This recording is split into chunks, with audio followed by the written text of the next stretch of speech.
冠軍馬。你叫我啊？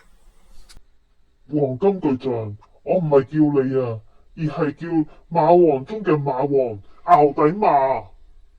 乜嘢話？呢隻淆底馬居然係馬王中嘅馬王，笑死我咩？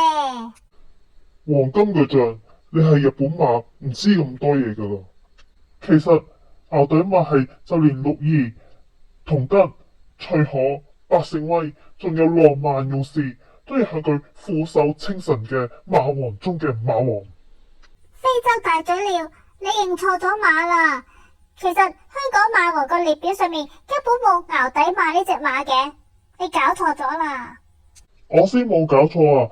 當年就係你一個帶住我哋紅組殺出重圍，贏得全場總冠軍，就係憑你一己之力力挽狂瀾啊！吓？呢隻淆底馬個樣戇戇居居咁，乜原來佢咁勁嘅咩？其實淆底馬只係佢隱姓埋名個名啫，佢真正嘅名其實係開心馬。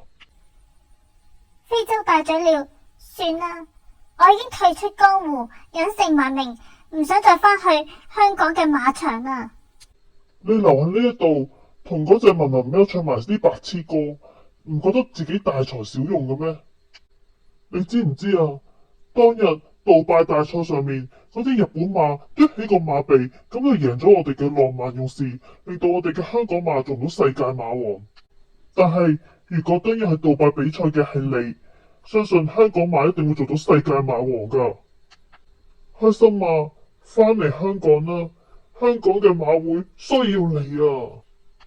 點算好呢？究竟我應該返香港完成上天俾我嘅使命，定係留喺度陪大姐大大一齊唱歌呢？大姐大大，咦？今晚咁凍，大姐大大居然唔記得熄風扇，就咁瞓覺嘅，真係大頭蝦啦！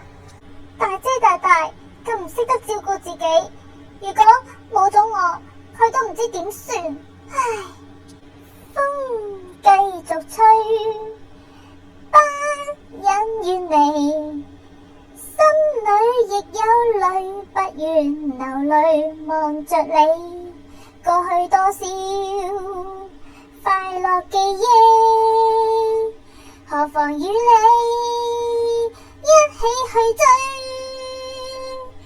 要將憂鬱苦痛洗去，柔情蜜意我願記取，要強忍離情淚，未許他向下垂，愁越鎖眉頭聚，別離淚始終要下垂。細佬，冇返香港啊！大姐大大，返咗香港之後，佢哋會捉你做種馬，逼你好似穿秋分咁樣噶。大姐大大，你講得冇錯啊！就算返到去俾我做到世界馬王，跑100次第一，啲人類都唔會尊重我哋噶，只會揸乾晒我哋嘅剩餘價值。我知道要點做啦，多謝你，大姐大大。非洲大嘴鳥，你返去同沙田嗰度講，我以後唔會再返去噶啦。仲有，你以後都唔好再嚟搵我。早晨，頭先好似發咗個夢，夢到細佬俾人捉咗去做種馬嘅，發埋啲咁奇怪嘅夢都有呢。好啦，希望大家可以俾啲掌聲，啱啱瞓醒嘅文喵，仲有文老弟，仲有希望大家可以訂閱、點讚、建設性留言，仲有撳